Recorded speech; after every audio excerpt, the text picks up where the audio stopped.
California's Middle Mile Broadband Initiative is the largest in the nation.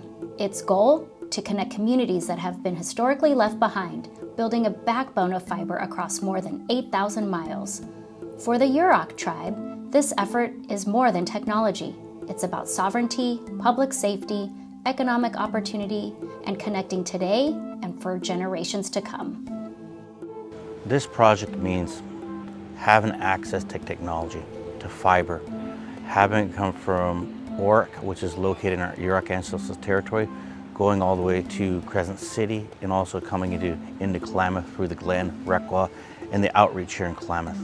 It's huge for us to bring modern technology to the reservation in our community. But again, we're creating a foundation and a cornerstone for the community and the membership to build off that.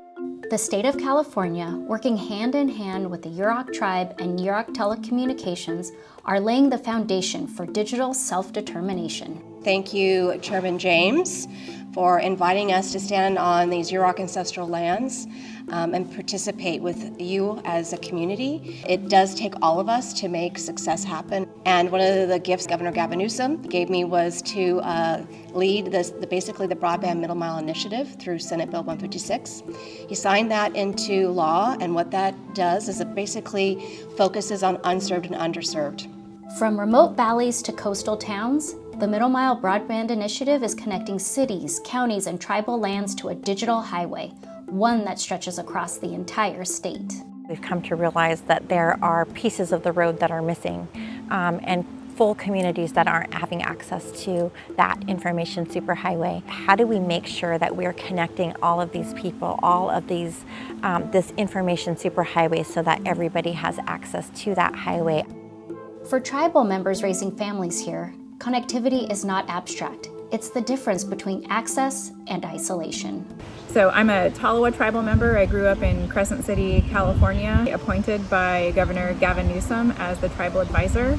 My children go to school here on the reservation at Otmanock Learning Center, and we have experienced firsthand the troubles of connectivity. There's been several days in the last school year that the internet was out, and so state testing becomes a barrier. So the digital divide was something that we constantly ran into. It would be like taking a state test. Okay, we got 50 minutes, mark, set, go. The computers went down. Okay, I guess we're not taking a state test now. So very impactful to our students. So I'm glad the communication is going to be very quick, and we're going to have multiple jobs for our tribal members. Broadband in rural areas is more than speed. It's about safety, resilience, and survival in an era of climate change and natural disasters. It's critical for the tribe. We have a lot of tribal members. We're a natural resource, traditional people that live off the Klamath River and in the coastline for our daily food sources. And so being able to have that notification that there's a tsunami warning or an earthquake that triggers that.